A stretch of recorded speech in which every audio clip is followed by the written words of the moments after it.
Okay. Currently आप लोग देख सकते हो बायर्स का स्ट्रॉन्ग मोमेंटम है और सेलर्स का मोमेंटम प्रीवियसली वीक हुआ है। करेंटली कैंडल के ऊपर आप लोग नज़र रखिए। ओके, बायर स्ट्रॉन्ग है, पुश कर रहे हैं। ओके, 80 के लेवल को स्किप कर दिया मैंने, पुट ऑप्शन की ट्रेड प्लेस कर दिया है।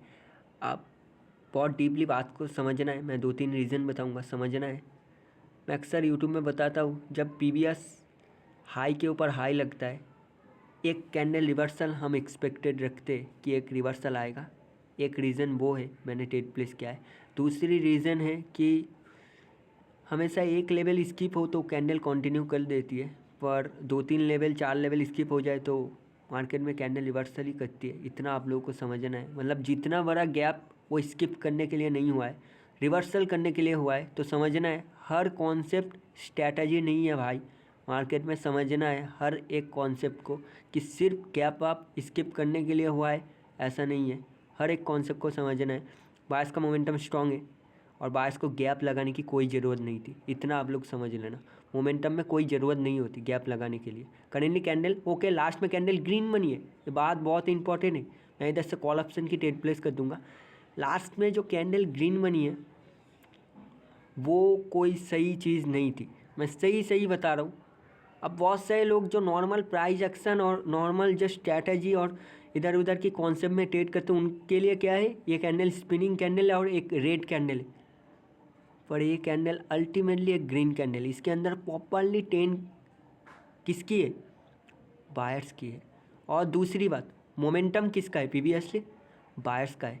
एक कैंडल सेलर्स की आई है, उसको रिट्रेसमेंट बायर्स बना सकते, तो समझना है। और प्रीवियस रेड कैंडल क्यों बनी है, क्योंकि गैप ज़्यादा बड़ा हो गया था और बायर्स को कोई ज़रूरत नहीं थी उतना बड़ा गैप लगाने की मोमेंटम में। डैट मीन्स सेलर गैप लगा कर आए, डैट मीन्स सेलर वीक है मार्केट में। अगर सेलर डायरेक्टली लेवल से तो सेलर स्ट्रांग होते। अच्छे से समझना है मैं क्या बता रहा हूँ।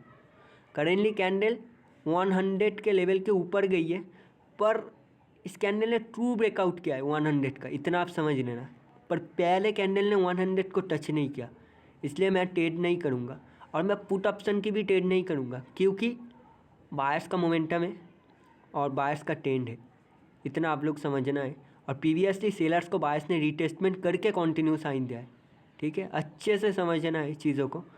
हाँ, अभी बायर्स का एक बिग कैंडल बन रही है मारूबुजू, और इसी मोमेंटम के बाद एक फॉरेक्स का ट्रैप होता है जो मैं अभी एक्सप्लेन करूँगा कुछ देर के अंदर। बाइनरी शिफ्ट करते हो तो बाइनरी को लेकर पड़े रहना नहीं है, फॉरेक्स भी जानना ज़रूरी है, तभी आप हर सिनेरियो को समझ पाओगे, वरना कुछ नहीं हो सकता मार्केट में, कुछ नहीं कर पाओगे। करेंट कैंडल का आप लोग रिएक्शन देखो। ओके, गैप डाउन हुआ है। अब ये गैप डाउन सेलर्स ने किया है, मैंडेटरी है, सेलर्स नहीं किया है, पर मैं सेलर्स के पोजीशन का टच करने का वेट करूँगा।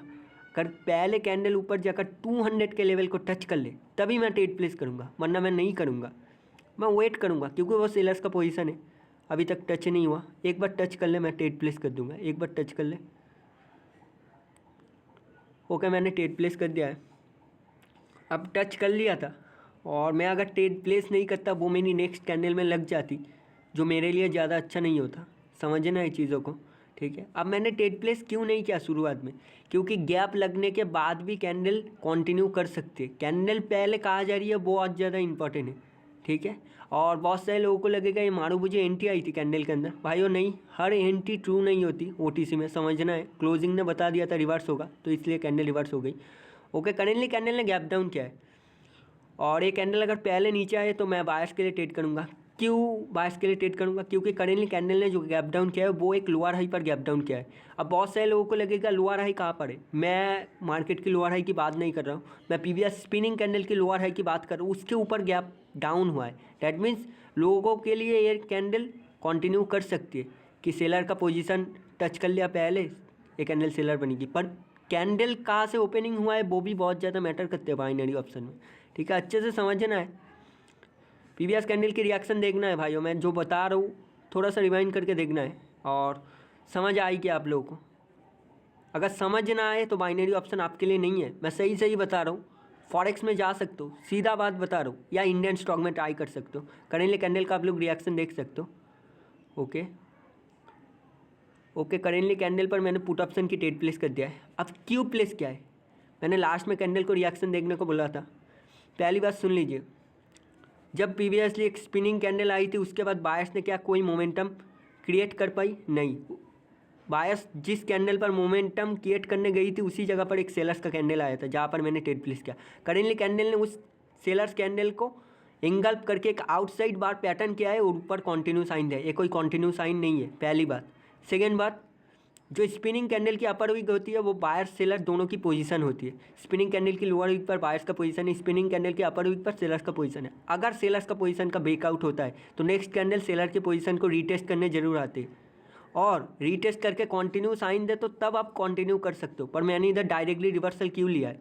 क्योंकि ये फॉरेक्स का ट्रैप चल रहा है, क्योंकि अब मार्केट कोई भी मूवमेंट नहीं देगी। समझना है, मार्केट अब कंटिन्यू ही नहीं करेगी, मार्केट अब डाउन की तरफ कंटिन्यू करेगी। लिक्विडिटी लेने जाना है, नीचे एक डबल बॉटम का क्रिएशन हो चुका है। अच्छे से समझना है मैं जो बात बता रहा हूँ। कंटिन्यू साइन देने के बाद ही देखना मार्केट में एक मूवमेंट आता है और मैक्सिमम लोग उसके बाद सोचते कि हर कैंडल रिट्रेसमेंट बन रही है, पर वो लोग ये रीज़न नहीं समझते कि सेलर हर कैंडल के बाद क्यों आ रहे हैं।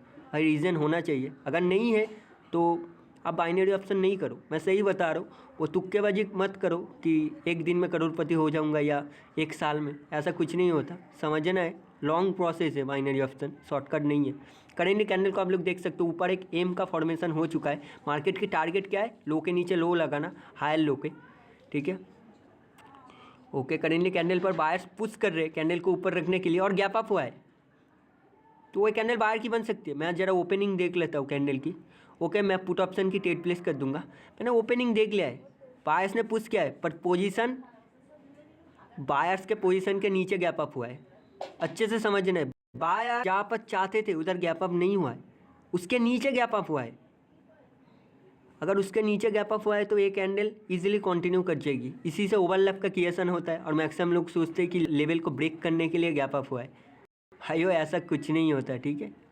जहाँ पर बायर्स चाहते हैं अगर उधर ना गैप अप कर पाए, that means next candle easily reverse हो जाएगी। मैं सीधा बता रहा हूँ, ठीक है।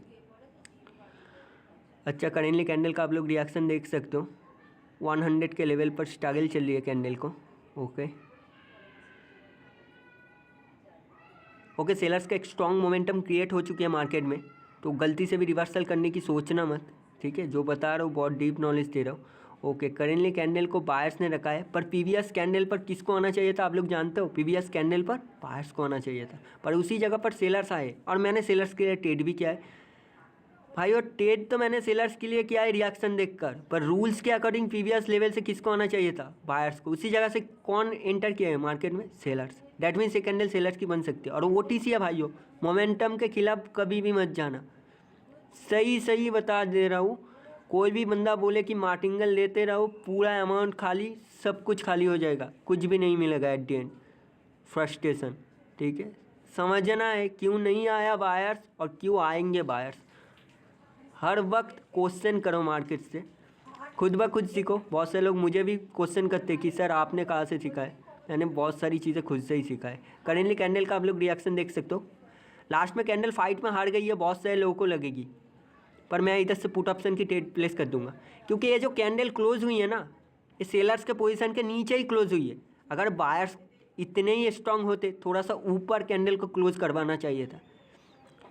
मैं पीवीएस जो मोमेंटम की स्पिनिंग कैंडल की लोअर वीक की बात कर रहा हूँ, उसके भी ऊपर थोड़ा सा क्लोज करना चाहिए था। कैंडल की रिएक्शन ध्यान से देखना। और वैसे एक बात मैं आप लोगों को एग्जैक्टली बता देता हूँ, बाइनरी ऑप्शन में ट्रेड करने के लिए पीवीएस 2 कैंडल की लेवल आपको पता होना चाहिए, और वरना एक पूरी कैंडल को, आपके फॉर्मेशन को कैंडल का पता होना चाहिए कि कैंडल के अंदर ट्रेंड क्या बन रही है, बायर सेलर पोजीशन कहाँ पड़े, तभी आप नेक्स्ट कैंडल पर ट्रेड कर पाओगे। और भाई बैक टू बैक कैंडल को प्रिडिक्ट करने की कोई ज़रूरत नहीं है, इतना आप समझ लो। मैं सही बता रहा हूँ, एक कैंडल छोड़ो, 2 कैंडल छोड़ो, जो समझ में आए वो करो। मैं भी हर कैंडल पर ट्रेड नहीं करता, जहाँ पर मुझे समझ आती है वहाँ पर मैं ट्रेड करता हूँ। अब ये कैंडल अभी भी कंटिन्यू कर सकती है, ठीक है। जो बात मैं बता रहा हूँ सही बात बता रहा हूँ, ये कैंडल अभी भी कंटिन्यू कर सकती है, क्योंकि पीवीएस जगह से सेलर्स को आना चाहिए था, बायर्स को, पर उसी जगह से सेलर्स आए, तो ये कैंडल इजीली कंटिन्यू कर सकती है। पर मैं ट्रेड नहीं करूँगा, क्योंकि इस कैंडल का रिएक्शन एग्जॉशन कैंडल की तरह है। लास्ट में कैंडल बड़ी बन गई है और मेरे स्टूडेंट को समझ आ चुकी होगी कि मैं किस रिएक्शन की बात कर रहा हूँ। ये कैंडल इजीली रिवर्स हो सकती है, इसका रिएक्शन कुछ ज़्यादा ठीक नहीं है, पर ओटीसी में मैं मोमेंटम का अपोजिट में ट्रेड नहीं करूँगा, समझना है चीज़ों को अक्सर, ठीक है। ओके, करेंटली आप लोग देख सकते हो कैंडल ग्रीन बन रही है, अगर ग्रीन बन जाए तो बायस के लिए सोचना है। ओके, कैंडल तो सेलर्स की बनी है। ओके, मैं कॉल ऑप्शन की ट्रेड प्लेस कर दिया हूँ। अब कैंडल सेलर्स की बनी है, मैंने कॉल ऑप्शन की फिर भी ट्रेड किया है। अब इस कैंडल की रिएक्शन भी कुछ ठीक नहीं है, इतना आप लोग समझ लेना। कैंडल अगर एक झटके में बड़ी बन रही है, वो मोमेंटम जितना भी स्ट्रांग हो, जितना भी अपने लोअर वीक को ब्रेक कर रही हो, वो मोमेंटम वीक ही समझेंगे हम, उसको एग्जॉशन ही समझेंगे। ये बात आप लोग समझ लेना, ठीक है, मैं क्या बात बता रहा हूँ। ओके, करेंटली कैंडल रेड बन रही है और मैंने अपने रूल्स को ब्रेक किया है, ओटीसी में मैंने मोमेंटम के अगेंस्ट रिवर्सल किया है। तो हमेशा सीखना है अपने गलतियों से। करेंटली कैंडल को स्ट्रगल कहाँ से हो रही है, 1000 के लेवल से करेंटली कैंडल को स्ट्रगल हो रही है, इतना आप लोगों को समझना है। 1000 के लेवल के ऊपर सेलर कैंडल को रखना चाहते। ओके, सेलर्स ने, बायर्स ने रखने की कोशिश किया 1000 के लेवल के ऊपर, पर सेलर लास्ट में कैंडल को नीचे क्लोज किया है। ये कैंडल अभी भी बायर की बन सकती है, पर पीवीएस जगह से बायर्स को आना चाहिए।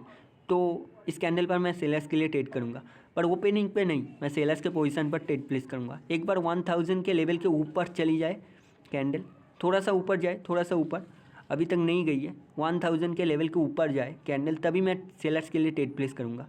बहुत सारे लोग पूछते हैं ना, और मैंने सेलर की ट्रेड प्लेस कर दिया। अब बहुत सारे लोग पूछते हैं कि आपको कैसे पता चला कि वो सेलर का पोजीशन है। भाई, वो रिएक्शन बताती है कि कौन सा कैंडल कहाँ पर किसका पोजीशन है, कौन सा कैंडल कहाँ से कंटिन्यू करेगी या कहाँ नहीं करेगी। इस कैंडल की क्लोजिंग रिवर्स हो सकती है, पर मोमेंटम है ना सेलर पोजीशन पर, इसलिए मैंने ट्रेड प्लेस किया है। अच्छे से समझना है, बहुत सारी चीज़ें समझाने से भी नहीं आती, एक्सपीरियंस करना पड़ता है आपको मार्केट में बैठकर उस जगह से। मैं सही बता रहा हूँ, मैं क्या बता रहा हूँ, बहुत इंपॉर्टेंट बात बता रहा हूँ। एट दी एंड आपके एक्सपीरियंस आपके साथ रहेगा। बहुत सारे लोग बोलते हैं कि आप किससे सीखे हो। भाई, मैं अपने एक्सपीरियंस से सीखा हूँ, अपनी गलतियों से सीखा हूँ। तो आप भी सीखो, आप भी मार्केट में प्रो बन जाओगे, सही बता रहा हूँ।